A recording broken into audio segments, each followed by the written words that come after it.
Welcome into the Football Guys Dynasty Football Show, and we are pleasured to be joined with Mr. Matt Waldman tonight. First off, I'm your host, Jeff Bell, and my co-host, Jagger May. As always, we are going to go deep. We are looking at deep sleepers, and we thought, who else could we have on to be able to really start to dive into some of these OTA reports that are starting to come out, some of these depth chart parsing that's going on.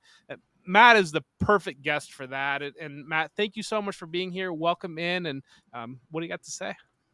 Hey man, it's a pleasure for us to get together again. Jagger and I were just on a couple of weeks ago on the Profane show that I do on Mondays, and then and Jeff, you and I have Thursdays during the season, so it feels good for us to get back and on the road and do this. And hey, thanks for having me, and we should have a lot of fun tonight.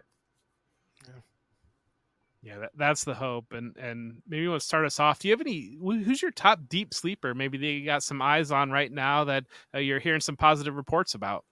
Dylan Laube of the New Hampshire running back with the Las Vegas Raiders, because I mean, watching him pre-draft, you really saw a back who understood how to play the ball and play the man as a receiver downfield, which is something you don't normally see out of guys. You just see guys go up and make a leaping catch as a wide receiver. Like I call it the Shane Vereen effect from years ago.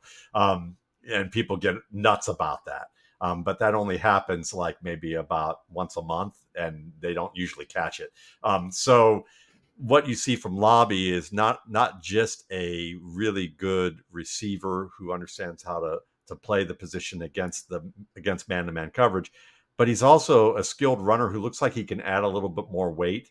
And Amir Abdullah is an older player who had his opportunity in Detroit and has really just been nothing more than a scat back option as a journeyman, filling in for, as like the third or fourth guy on the depth chart.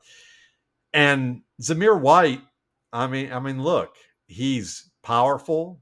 He has good speed, good straight line speed, but he's limited in the receiving game, and he doesn't have a lot of short area juice compared to someone like Laube. And what you're hearing in OTAs from Laube is that he's for real. But my podcast buddy Brandon Angelo over at Angelo Analysis, when we do our Wednesday night show Going Deep, we've been talking about Laube pretty much for the past 7 or 8 months. And Angelo trains athletes. He's talked to some people who are like, they wait till he gets to the NFL and on a team, because the team's going to underestimate how athletic he is. And the minute he takes a field and they see what kind of juice that he's working with, and they see what kind of football player he is, he's going to wind up getting some playing time early. And I think that he has a good chance to contribute this year by midseason forward. And I wouldn't be, I'd be somewhat surprised if he became a starter, like a lead back, like a Tony Pollard type of player, but it wouldn't completely shock me either. And at the round you can get him, of course you take a chance on a Dylan Laube. Yeah, I love that call out. I think maybe the similarity might be to Zamir White's college teammate James Cook, where you kind of saw Cook at Georgia being that third down, change of pace type back. And the assumption was always around him that he wouldn't be able to handle a real workload. But then you've got Josh Allen that's grabbing portions of that rushing attack. And I think that when the Raiders, you parse it up, if Brock Bowers is going to be involved in the run game at all, and then having Zamir White, if Alexander Madison gets touches at all, Laube could turn into that feature back there. Jag, is that somebody that you've been targeting too? 100%. I'm pretty salty in my home league, my home dynasty league. I got outbid. The dude just straight up emptied the clip, and I respect it, because I was like, he's the only one I probably would. Like, he gave up like 60% of his fab, and I'm like, I wish I had the strength to do what you did, And to even go a step further, I've been he's been a massive best ball target, like alarmingly so for me, because it's like yeah, Matt, you've rang the horn on it.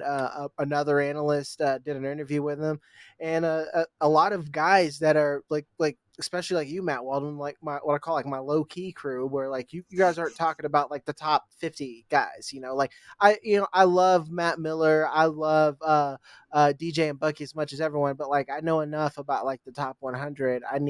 Again, like I keep saying, I want you in them trenches telling me who I can blow half my fab on, or So and especially Jeff, you actually have brought this point up before.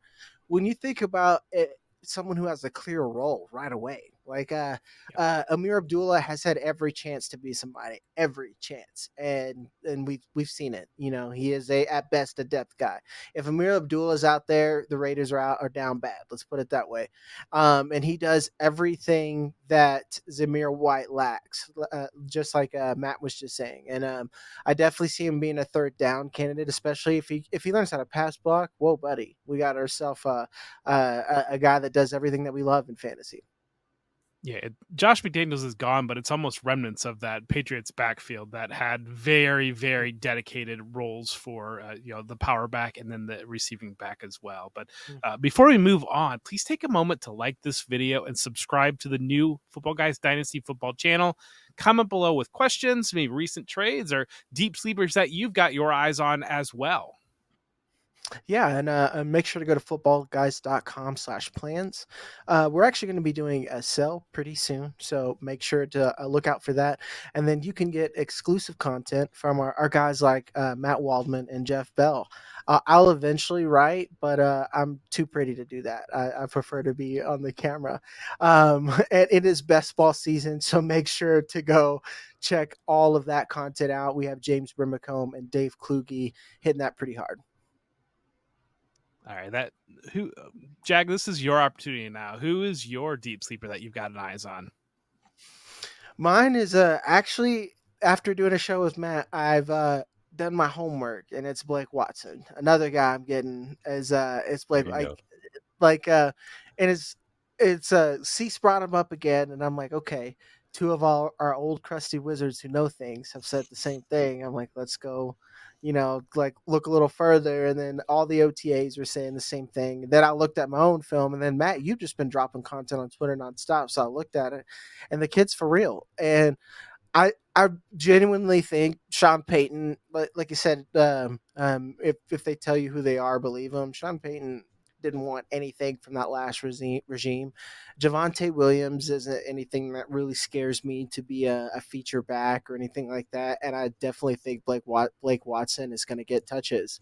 So when you really think that it's a wide open competition for his cost, I'm willing to throw some fab on him. Like he literally caught. Like I picked him up for $2 on fab. I wanted to be sure I got him. I had to really break out the pocketbook for someone who might get touches and can catch passes and has a lot of a zip and a Sean Payton offense. No, I think it's a great call, and he definitely would have been second on my list for this as well.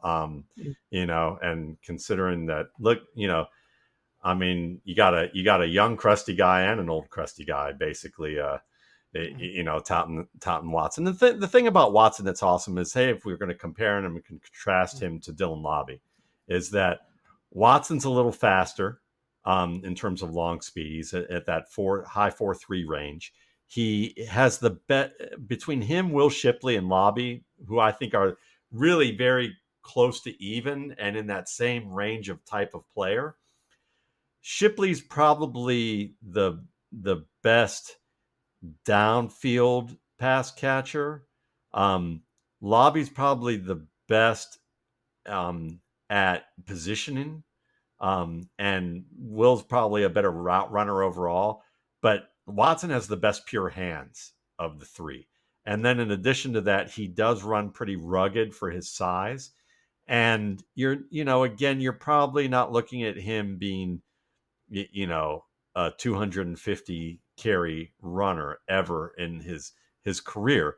But at the same time, you look at Sean Payton and, Alvin Kamara coming out of college was, Payton's, the story's been that when he came out of college and first started that summer, Payton was on Kamara's behind telling him that he needs to run it inside better. And Kamara had a lot of issues bouncing plays out, not sticking it inside.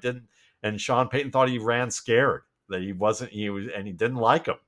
And then he started breaking off some big runs because he took that correction well. And I mean, to me, he's almost a mystical player in the history of running backs when it comes to contact balance. I think Blake Watson's never going to be Alvin Kamara, but he will have a shot at the Alvin Kamara role in the Denver offense. And that's enough for fantasy players to pay attention to him again at this cost. Maybe next year, if he suddenly gets hot and now everyone wants to draft him, before the third round, we'll be talking about how we need to be off him. But at this stage, it's free money. Yep. Yeah, Matt, one of the things I really enjoy that you talk about quite a bit is coaching staffs how a coaching staff and a GM wants to be right. And there's a lot of great talented players that don't get the opportunity because the coaching staff or the front office wants to make sure that that guy that they took in round 3 is the guy that actually is on the field. So they look right there versus the undrafted free agent. One of the things that I like about Peyton so far in Denver was the willingness to play Jaleel McLaughlin last year, that undrafted free agent as well there. And so that kind of opens that door for Watson and creates that opportunity. And you start to look at some of the way these backfields are breaking down, these 300 backfields. And I think maybe Baltimore might be an example of this, where you're going to have the lead back with Derrick Henry, but then you have Keaton Mitchell with that explosion. They doubled down and draft Rasheen Ali, another explosive type player off that. So it's almost one of these things that, Derrick Henry is your 100-mile-per-hour fastball, but you're able to bring these other guys that have so much speed and they'll catch you wrong. And I think that Denver has the opportunity to be really a scaled-down version of that between Watson, McLaughlin, and then having maybe Javonte Williams as the lead back there. Yeah, and Peyton has always been a three-headed backfield guy way back in the day. You would see that in the days with Pierre Thomas and Chris Ivory, and Mark Ingram, and then Reggie Bush, and you'd have Bush and Ingram or Bush and McAllister, and Thomas snuck in there too. And then, and he's always brought on guys that were like later round options to consider. So McLaughlin's a great example of what you mentioned. It's a terrific point, is that he's willing to let backs compete. And he said this in the press conference after the draft or early in OTAs. He said, listen, with running backs, it's not that running backs don't matter necessarily. It's that there's so much talent at the position and the role has now been segmented.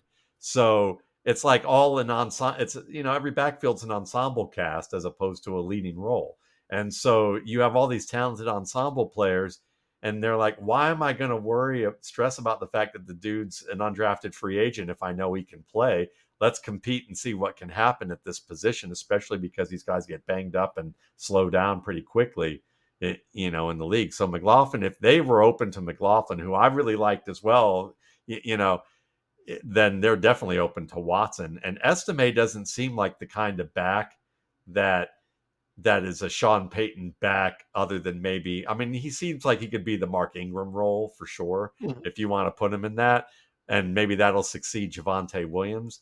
But there's definitely room for Watson and or McLaughlin on this, But I would say Estime is the guy that people are going to ask about because he's the bigger name. But as long as Samaje Perine is still there, I don't think Audric Estime is like taking anything away from Perine until they get rid of Perine, because Perine's played well over the past 3 to 4 years. Yeah, and we've talked about 5 different names in that Denver backfield. And I did reach out to Cecil Lammey and ask him if he thought Javonte Williams could be a trade target because of the amount of depth there. And kind of looking at that, it doesn't really seem like Peyton's enamored with Javonte Williams. And but Cecil kind of put that to bed. He didn't really think that would be in play too much. Yeah, it's probably it's just hard to trade a running back unless they're an absolute superstar. If Saquon Barkley doesn't get traded, then the last guy to get traded was Christian McCaffrey, right? So that's rarefied air. You got to be top 1 to 2 in the league and have a lot of time left on and this is a guy who's coming off an ACL tear, who's 1 year removed basically, or now he's almost 2 years removed, and hasn't really proven anything other than that he's gotten fantasy people excited about what he did as a rookie, Yeah. Yeah, Bill O'Brien showed everybody how bad it was even trading for a superstar. Like, Yeah, yeah, without a doubt. So my first one, I'm really intrigued by what the Philadelphia Eagles did in the offseason, particularly with their third wide receiver and the addition of Parris Campbell. And then they kind of doubled down. They went two different directions. So when you look at what they had before, they had Quez Watkins and Olamide Zaccheaus, and they were really just kind of vertical line guys that were going to try to stretch the defense and create space. They went and got Parris Campbell and then doubled down in the draft and got Ainias Smith, a player that, Matt, I know you're a fan of Smith.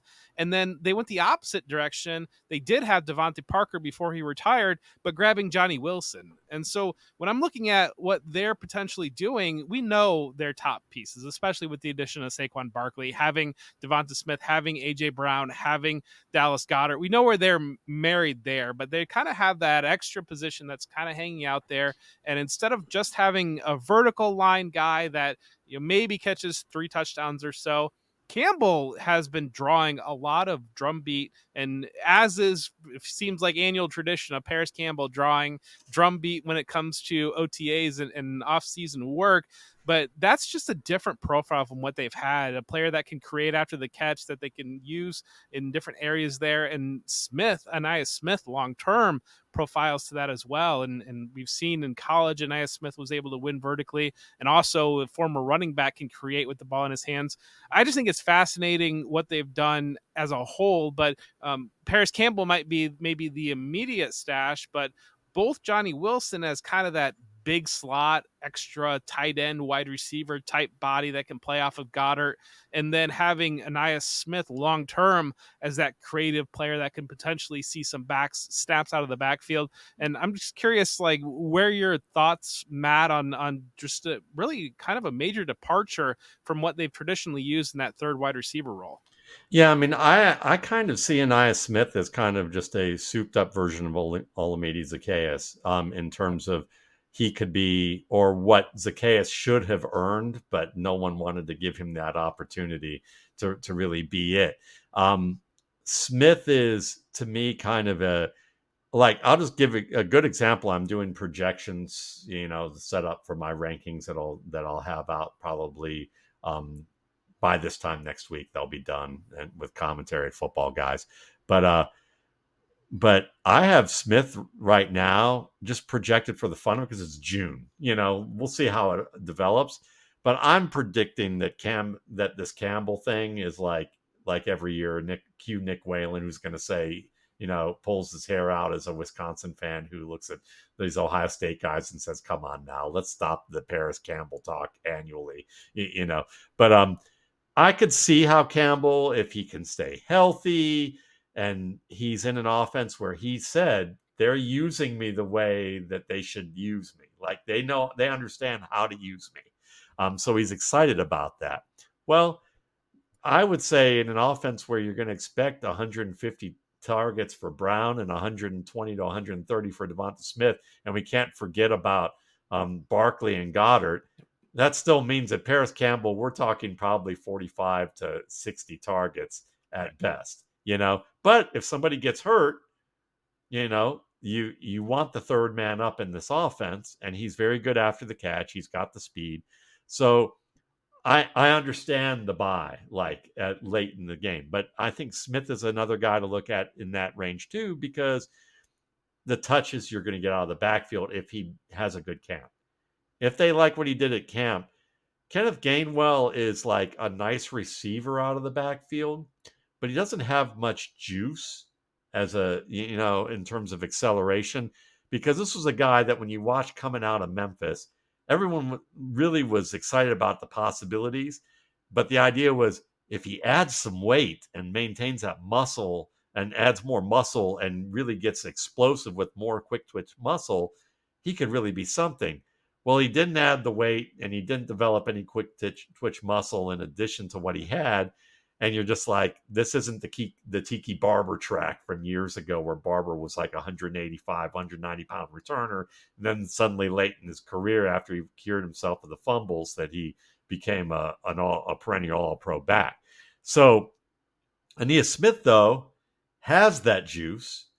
And I think he's almost as good in the open field. He's better in the open field than Gainwell is. Gainwell's just better between the tackles, and that's why Smith is a receiver. But you can use Smith as a more full-fledged route runner than Campbell or Gainwell.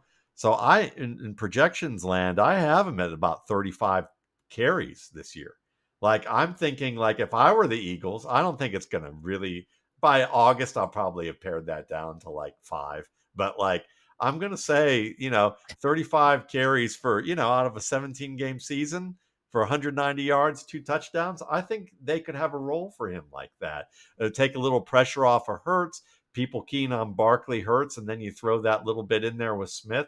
You know who also does that? Miami does that with the Devin A-Chain, and you're going to see teams copy that kind of stuff. And I think the Eagles would be in a great position to copy that with either Campbell or Smith. And Smith is the more well-versed backfield player where you could use him that way, or you just use him out of the backfield on let him slip out into that area. So, both those guys to me are like guys who are going to average 8 to 10 yards per game, 8 to 10 yards per catch.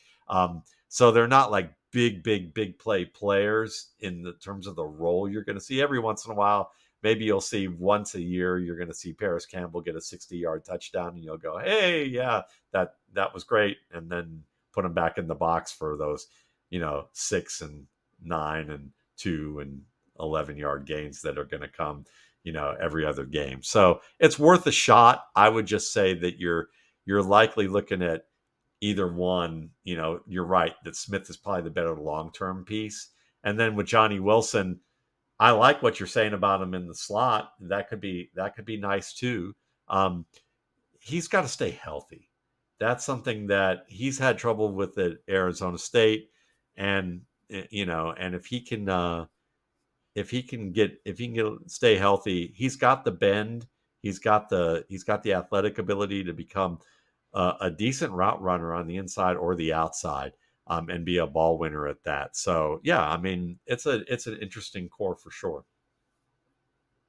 All I heard is Ainias Smith is going to be in the Debo role. That's Well, and that's kind of Debo has popularized that. That's always been a staple of like a college spread. Like Urban Meyer would always drive me crazy because he'd always call it an H back, and in my mind, like an H back is like a Chris Cooley that can be a tight end fullback hybrid, but an H back in that that zone read spread option type system was always that Debo role essentially. And we see it with Debo. We saw it maybe a little bit with Cordarrelle Patterson until they kind of had to turn him into a running back.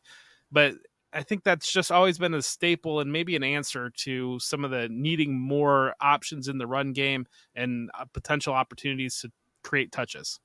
Yeah, I know. The coaching staffs I've always used, it was called the S back role because you're a slot back, and you had to be like a violent blocker there too. That was like, especially at like high school and college. No, for sure. Matt, do you have another deep sure that you're looking at? Yeah, I mean there's a number of guys, but I'm gonna go away from rookies for a little bit because we should start talking about some players that may have opportunities that we've just forgotten about because it's been a year or two and we've either written them off or we just never wrote them down to begin with. And I'll start with a player that we never wrote down to begin with, but I think it's going to be fascinating. And that's going to New Orleans. And that's a quarterback. And it's Jake Haener, not Spencer Rattler, Jake Haener out of Fresno State. Jake Haener is a very heady player with strong pocket presence, doesn't have a great arm, kind of Brock Purdy-ish in the way that people would use the shorthand for that because that's what they're going to think of. Great, I mean, really gamer of a player in terms of his ability to read the field, play in the pocket, play tough in the pocket. He has just enough arm strength to make all the throws that you want to see in terms of what's minimum for a starting quarterback. Not minimum for Josh Allen, minimum or Drake May, but a starting quarterback, and he's taken the early lead in OTAs. And I know it's just OTAs, but the fact of the matter is he impressed last year. And I think that the Saints just probably felt like they're in the quarterback factory phase. We've got Derek Carr. We know that he's 33, didn't have a great season because Trevor Penning basically wet the bed in terms of what he did the first half of the season, and they didn't have a left tackle, and that just killed that offense. Carr's never been great anyway, but still solid enough that they can keep trying to take shots on mid to late round guys every year. And I think that's what they're trying to do here by adding Rattler. And I know Rattler's a really popular sleeper pick in terms of the quarterbacks in this class. But Haener came into camp shown a lot of authorities, worked with John Gruden in terms of just really learning the ins and outs of West Coast offensive football, and spent a lot of time doing that. And when you see someone kind of take that initiative to work with someone in that regard, that's a positive in itself. And because he had a good part good preseason last year before he had a suspension related to PEDs, I believe that was what was going on with him. He's someone that I wouldn't be surprised if Derek Carr just plays poorly early on, that they don't give Haener a try, with Rattler sitting in the wings. Is like, if Haener really screws it up, then they'll just roll with Rattler to see what they have. But I think Haener's the type of guy that you should be keeping an eye on. You're not drafting this guy. You don't have to do that. But you should know names of players who have a shot to have playing time, because you would have never drafted Brock Purdy. But if you knew enough about him early on, when you first see Jimmy Garoppolo get hurt and you go, well, I need a quarterback, at least I've read enough about Brock Purdy to go, look, he could start for 3 or 4 games. And if it really goes well, maybe there's more potential here. And he's in a really good offense. So he's going to get to level up pretty fast if he plays good football. And that's what he did. And he leveled up fast because he didn't have to overthink anything, because he had a bunch of all-stars as surrounding talent. And that's, Jake Haener doesn't have that necessarily in New Orleans, but it's a good enough offense with Shaheed and Olave, and Juwan Johnson, and an aging Kamara, that they can, he can get some guys to make plays for him. It flashes back to that old Ron Wolf philosophy of just grabbing a quarterback every year, because especially if you don't have a quarterback, because you never know what's going to hit. And I think that you're exactly right. Brock Purdy's the right name to bring up there. And I think that he kind of ushered the league into really readopting that mindset. Now the league is a lot more willing to look at quarterbacks that don't fit a classic profile, and they realize that different players are able to succeed as quarterbacks at the NFL level. So yeah, I like that call out quite a bit. Jag, do you have thoughts on Haener, Rattler, any other direction there? And it's, I guess, to piggyback a little bit off what Matt said on there. It's not someone that you're trying to, like, this is going to be Brock Purdy, but maybe someone that you can capture value and profit off of later, because really the market already knows that Derek Carr isn't really a guy, that you want to be investing in long term, especially in Dynasty. Even in redraft, it kind of reflects that. Some, like, not even guaranteed starter rookies are going ahead of him, and like best ball and stuff like that.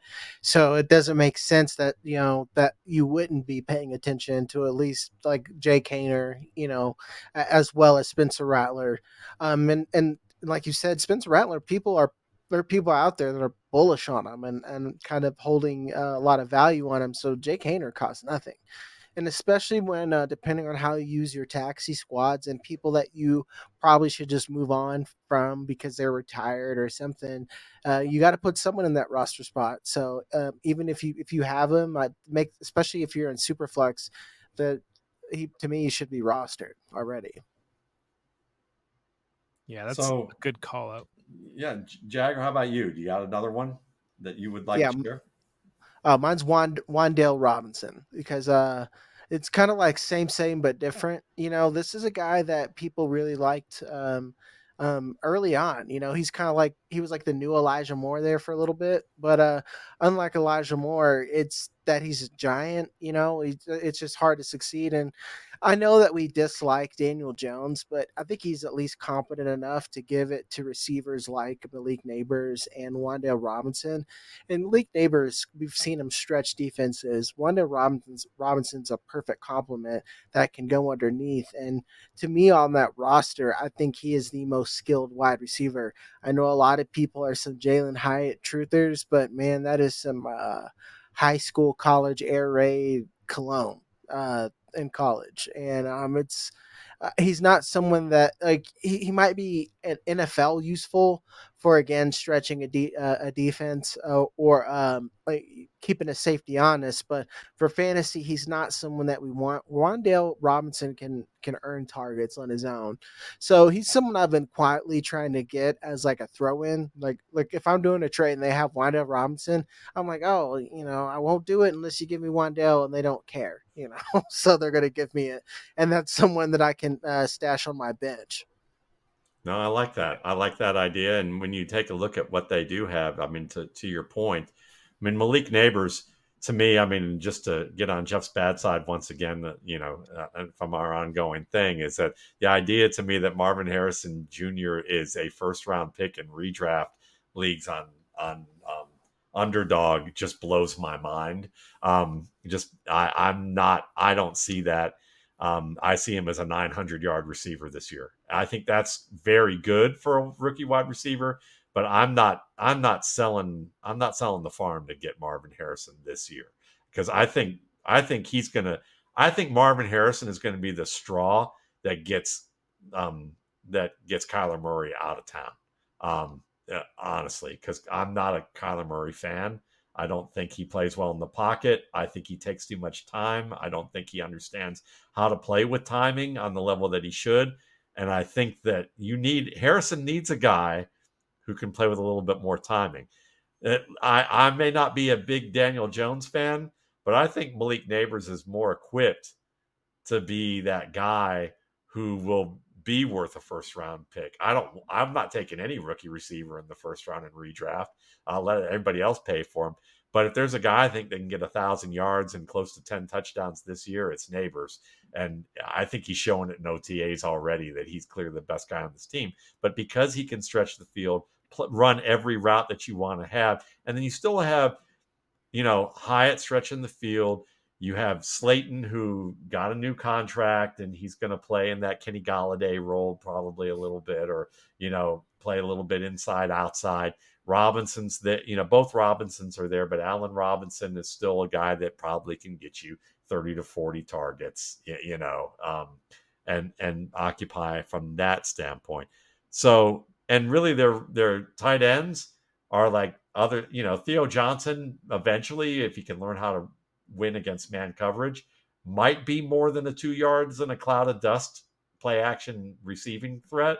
But that's what Daniel Bellinger is. I mean, so really Wan'Dale's that after the catch guy, the drag routes, the slants, the quick hitters, and then a play action seams and crossers that you're going to see developing, and he'll do fine. I mean, I think that you've got a really good chance for him to be maybe the second or third most productive option in that offense. We'll just see how it plays out, if Neighbors can learn a little bit more, or if Slayton, plays like he's been paid to play.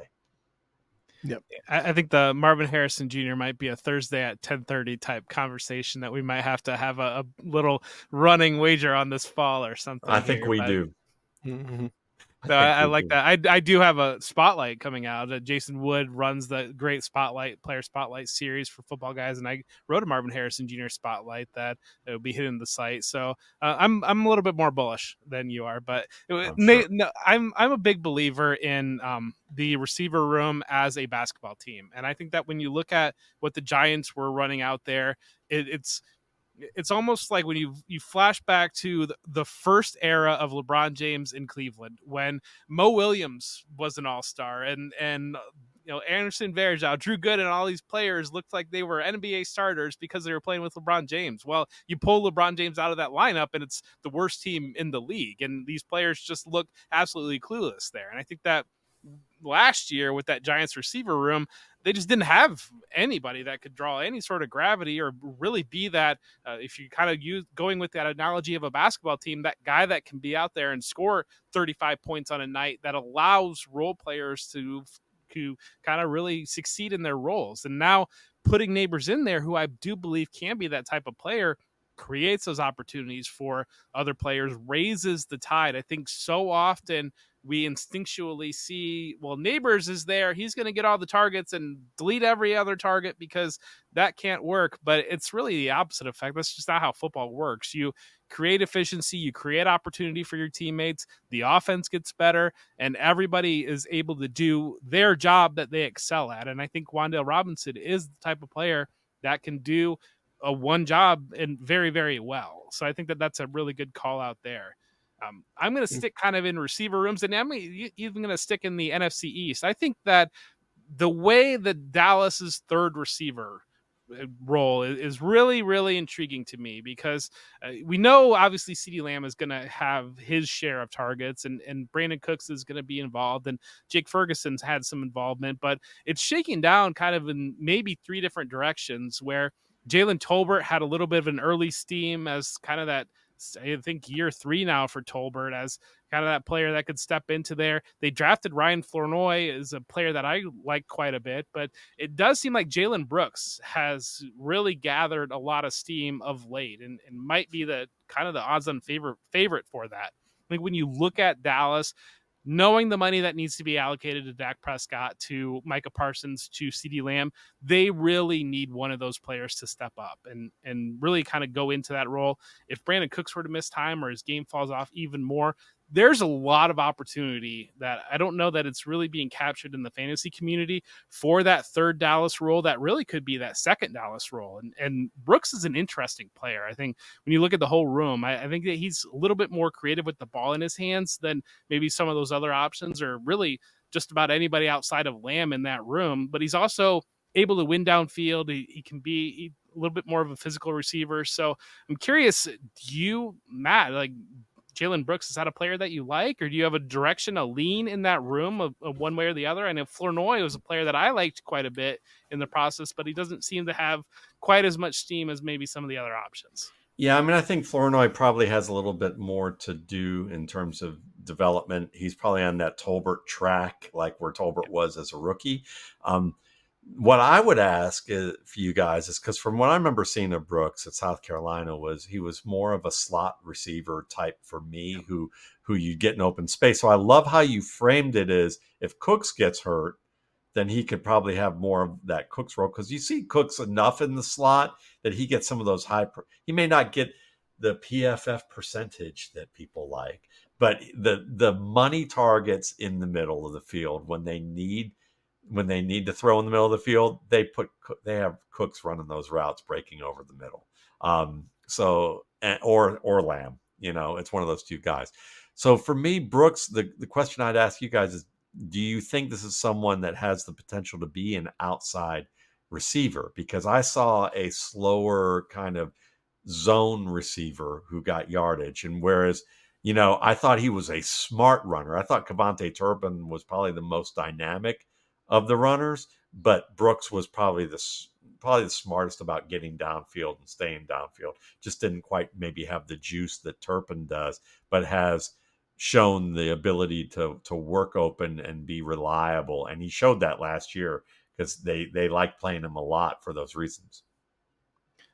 I mean, you're really hitting me with Turpin here, because I love Turpin. You flash back to those TCU teams with Trayvon Boykin and Josh Doxson and Turpin. I was a big believer in Turpin, and I really wanted to see him more involved in the offense last year, because they just didn't use him at all. But he's obviously explosive in their return game. Yeah, well, I'll push back. Well, I'll push back on Brooks, is that I feel like he's redundant And like something that we don't talk about enough in fantasy in general is like the wide receiver handcuff. Like I feel like Josh Palmer was like a legitimate wide receiver handcuff for me. I feel like Tolbert is the guy, and he's not just a handcuff. He's a guy who can play the X, and Cooks is a an effective Z flanker, and you can move him all over the formation, and he's got enough juice to keep doing it. And then we know what CD is, so he's a guy I think I want when considered the third option. But then when you go, like I said, that was my only small pushback. But then when you go deeper to where I think that Chicago, excuse me, that Dallas has shown their hand that they're going to be throwing a lot. That like maybe there's like more than one handcuff, and then we know that NFL is a game of attrition.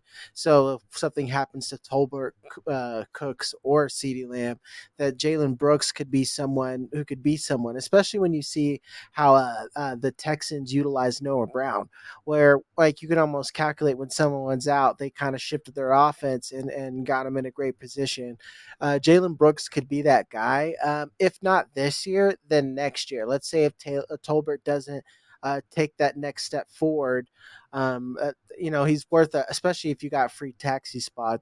He's definitely worth a wait and see. So Jeff, I disagree with you, but only a little bit. It's going to be fun. I mean, if they spread out the way they do, that I can see that for sure. And Tolbert looks like he's the heir apparent to what they wanted Gallup to be, Yeah. so that makes total sense. But then you think and go, well, if Schoonmaker can get healthy and play okay, and they keep with Ferguson, do they go more two tight ends so they get that extra gap for the running game, which is probably the weakest part of their offense at this stage? Looking at them bringing back Zeke and then having Rico Dowdle, who I think is a nice sleeper candidate still, because if he can stay healthy, another year of confidence might show that he's a little bit more than just a guy. But the team I'm kind of just absolutely fascinated by, and I think it scares most fantasy people, because teams that you're fascinated by mean that we don't really know what's going to happen, and people want the easy answer. But if you're willing to stick with, like, let's remember the guys after Roman Wilson and George Pickens, okay, in this receiving room for the Pittsburgh Steelers. Because really, Pickens, we know he's going to be the target leader most likely. Roman Wilson's going to be the most overdrafted guy most likely because of his athletic ability, but the fact that he still has to learn how to run routes, especially against man-to-man coverage. And then you have Van Jefferson, who was like the guy I always scratched my head about with like why people love, but like he's the he's the route runner, but he can't catch, like not at the level of a primary receiver, and he wasn't really super fast. He's more of a build up speed, play action deep guy, in that Rams offense. And he knows Arthur Smith's offense, so they brought him aboard to help with that room. But the idea that he's the number 2 receiver, I'm not buying that. I think he's a 30 to 40 catch guy at best, and I think that's at best, because I don't think he performs well enough. Now the guys that could are fascinating to me, and they're all available late after Roman Wilson, I'm sure. Calvin Austin, who, if you ask me, between him and Wan'Dale Robinson, he was a slightly quicker, slightly faster, and better outside route runner than Wan'Dale Robinson was in the same class out of Memphis. They're both good players, and Austin impressed with his speed and quickness, but hasn't been able to stay healthy, and then had some moments last year that they were like, oh, wait a minute, this guy can get deep on the outside a little bit every once in a while. So if he can have a good preseason, I think it's wide open for him. But then there's some other guys later that we do know, and we're familiar with their names at least. Scotty Miller with Tom Brady was a deep threat, averaging over 16 yards per catch in Tampa and having some good games at times when he played. In Atlanta, they didn't have a quarterback that could play remotely like a Tom or a Brady, and so, either way, that wasn't helpful. But I think with Russell Wilson or Justin Fields, Scotty Miller might be a really nice, cheap guy to keep an eye on for off your waiver wire, because no one's going to need to draft him unless things start to heat up in the preseason in August. And then there's my favorite, who hasn't done anything in the league yet other than tell the Jets to trade him. And then they said, oh, yeah, let's play you in the preseason, see how you do. And he tears it up in the final preseason game, and they still don't trade him. And then he gets hurt when he gets traded to the Lions a year later. Denzel Mims and Arthur Smith's offense. Who's the guy that's going to run inside routes and catch the ball? I mean, Pickens, he's an outside boundary guy, who's still learning that. Jefferson can run inside, but he can't catch it over the middle. We've seen that. Austin, he's small, and we're talking about timing routes inside, and we're not talking about open zone routes that Wan'Dale does, Roman Wilson, we already talked about. Miller's an outside guy. Mims is the only guy who has experience running those dig routes and running those inside routes that you'd want to see. And, if fully healthy, I think that this is the offense for him because it's play action, slower developing, allows to use his size and the build-up speed, decent enough route runner. And, I know people go off on Russell Wilson not being a good thrower in the middle of the field, but I recall him being pretty good in Seattle. Maybe not so good in Denver, but in Denver, and then people talk about cover 2 and how his game sank. There's so many theories about why Russell Wilson's game sank. I'll give you the reasons I think, which is the offensive line stunk. The coaching was terrible 2 years ago. He got hurt. And did anybody really want Jerry Jeudy and Cortland Sutton in the NFL for how long they were trying to trade them? And how good were they in the middle of the field? They weren't very good, being where they needed to be in the middle of the field. Yeah. So I'm looking at Russell Wilson, and if he makes it through the preseason, I think he can be a 3,500 yard, 25 to 30 touchdown guy, with Justin Fields getting a year off and just playing like a gadget role where maybe he gets 30 to 40 carries and maybe gets like 3 to 4 attempts per game, and kind of like almost like Cordell Stewart revamp role where like they like use him in certain situations, or who's the kid, Taysom Hill, like they kind of use him a little bit like that, early on, and then next year it's Fields' team to go with. But for me, I mean, Austin, Scotty Miller, Denzel Mims, they're all free. And I think that Mims is the guy that if he has a good camp, he's probably their best option. Austin would be their most interesting to possibility to maybe replace Wilson or be better, hold off Wilson this year. And Miller might be that guy just by default that they go, well, none of them really showed anything, but we know Miller can do what we need him to do. And so, I mean, Pittsburgh, it's wide open after Pickens. Yeah. Especially you made an excellent point about Roman. Like me and Jeff have said the same thing, that Roman Wilson is incredible, and I love the prospects, but the reality is like he's gonna get overdrafted. And even in my rookie drafts, I had a hard time clicking the button just because I see paths to immediate production a lot earlier from other people. In reality, Pat Frymuth's probably the second option, but like I said, like that third receiver has a lot of value, especially like you said, can you get open downfield and be reliable? Like you basically need to be a reliable version of MVS in Arthur Smith's offense. Maybe do a little bit underneath, and whoever can do that, it makes sense. Denzel Mims, because he's not asked to do a lot. The Jets wanted Mims to be the guy, and he never was the guy. We need you to be a guy in this particular system, and I think Mims can do that.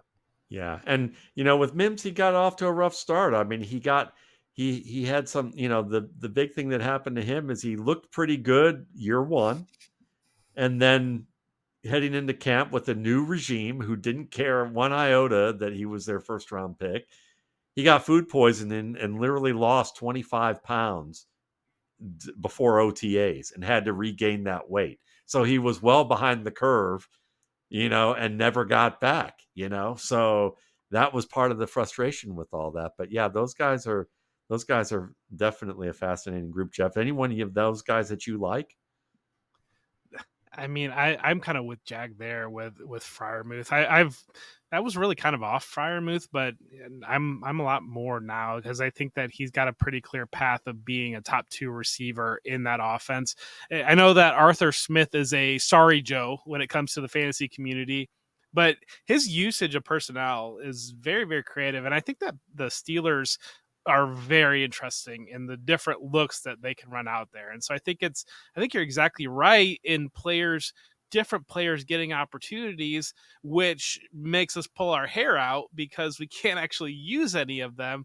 But I do think that Pickens and Freiermuth kind of landing there. I think that Darnell Washington, you'll see him as that extra tight end, extra offensive lineman, almost using Cameron Hayward out of the backfield or at tight end as well, and kind of go in those directions there. It's just a lot of opportunity for a creative offense, and especially regardless of whoever is at quarterback. I was really concerned that we were going to be going down the path of Justin Fields. You start talking about using him as a weapon and head down the Terrell Pryor path, but I'm glad that you pulled it back and give him an opportunity next year to be the quarterback. I think they're absolutely enamored with him, and they have for good reason. I think he's a quarterback. He's a good quarterback in terms of a promising guy that just needs a reset year, if you ask me, more than anything, or at least we'll have a chance at that.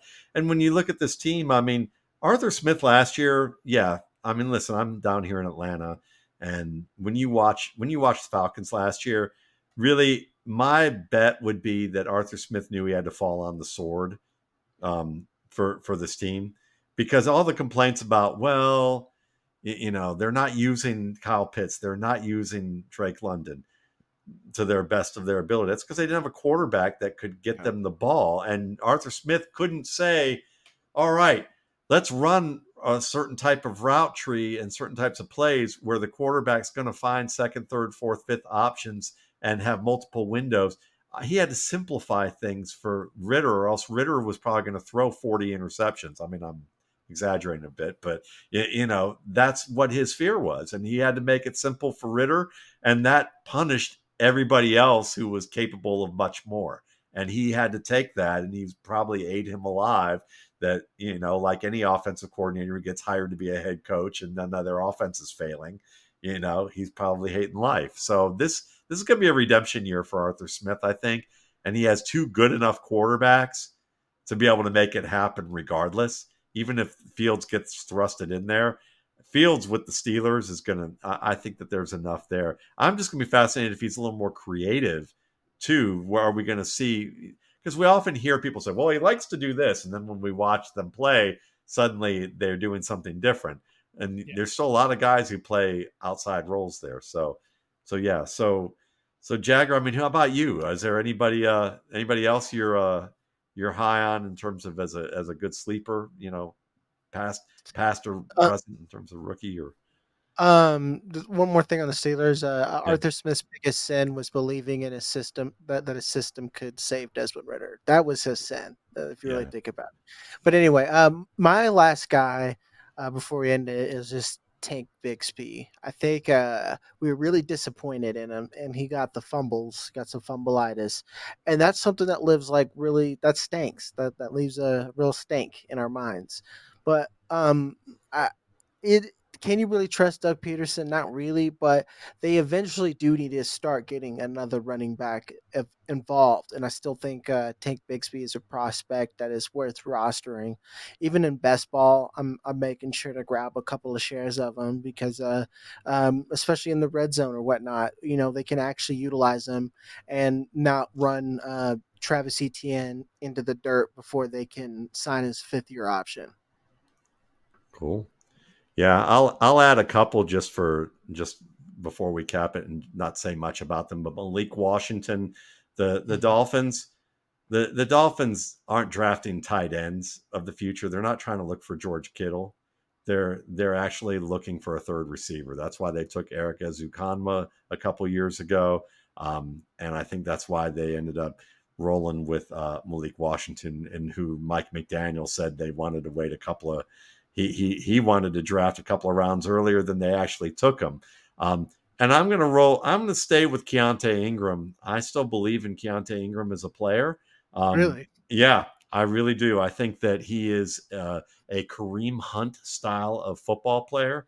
And when you look at the fact that the Chiefs kept him from last year, because the Cardinals, I mean, they took Amari DeMarcado, and I watched him, and he's an unimaginative straight line runner who does what you'd expect.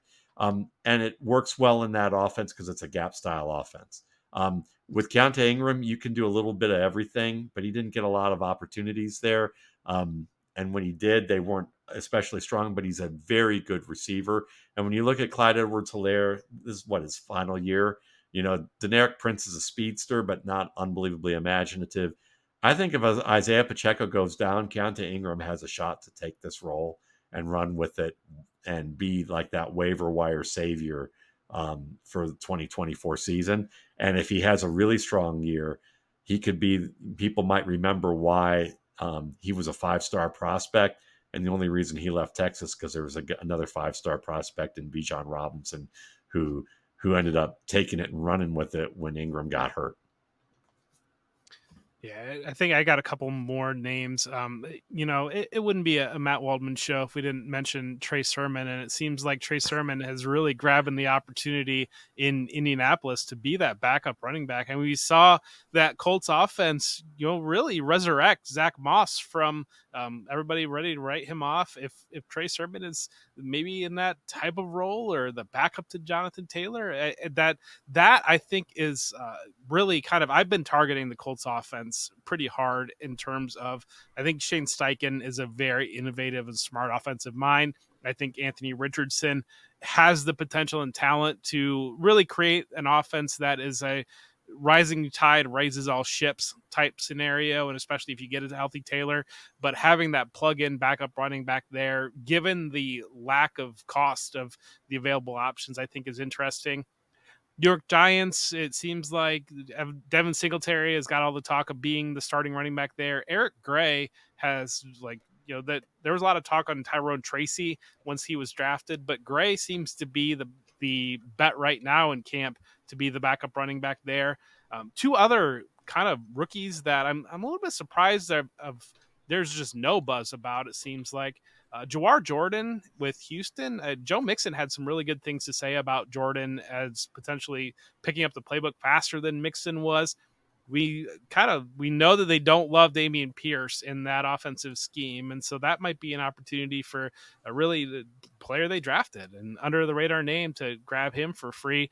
The other one is Sion Vaki with the Lions, and we talked about him a little bit with the show that we did with Sig, but I just think it's so fascinating that when you look at the Lions just organization, how outside of the box thinkers they are. And I think that you really, I mean, from what we saw last year, probably need both David Montgomery and Jahmyr Gibbs to go down to really get a back there to step in. But I mean, they have Craig Reynolds. It's really wide open, I think, for Vaki to be that third running back that could be that potential second running back if one of those players were to go down. And just, he's a very, you know, it's just very interesting. They use a 4th round pick on him, which is not nothing, and safety / running back. And it just seems like the type of organization that would fall in love with that type of player.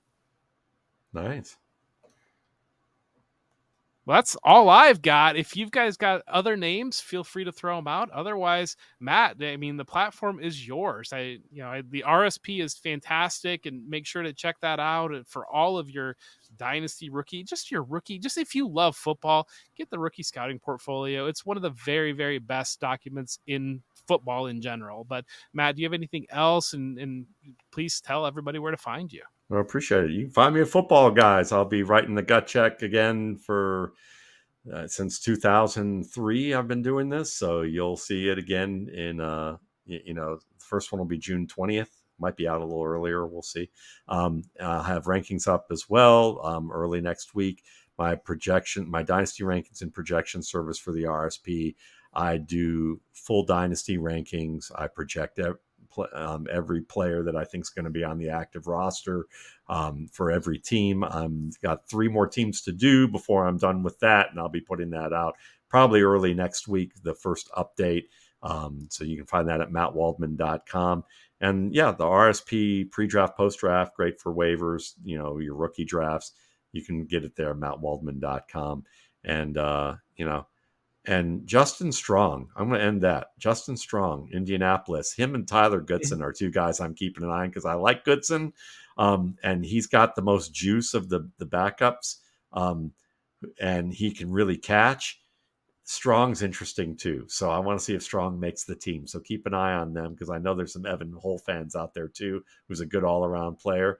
But that trio of Goodson, Strong, and Hull could be something to see who emerges from that. Mm-hmm. That all great stuff. Matt, thank you so much for being here. You're somebody that I've really enjoyed getting to know, and somebody that I look up to quite a bit. And so thank you. And it was a pleasure being able to do a show with you this past Thursday during the season. And I think maybe we need to get that on the schedule again. But again, Matt Waldman, thank you so much. I'm Jeff Bell, and Jagger, why don't you take us out? Yeah, as always, guys, we should be wrapping up our first listener league. And make sure if you're listening on Apple or Spotify, leave us a comment, give us 5 stars. You make fun of our guests, whatever. Just give us those 5 stars or whatever you need to do, and then leave us a comment about if you want to have any questions or if you want to request any kind of content from us. We're always on there and we're pretty responsive for anything. Make sure to follow me on Twitter at Fantasy Blue Chip, Jeff at For Whom J Bell Tolls. This is way more creative, and then we'll see you guys on the next one.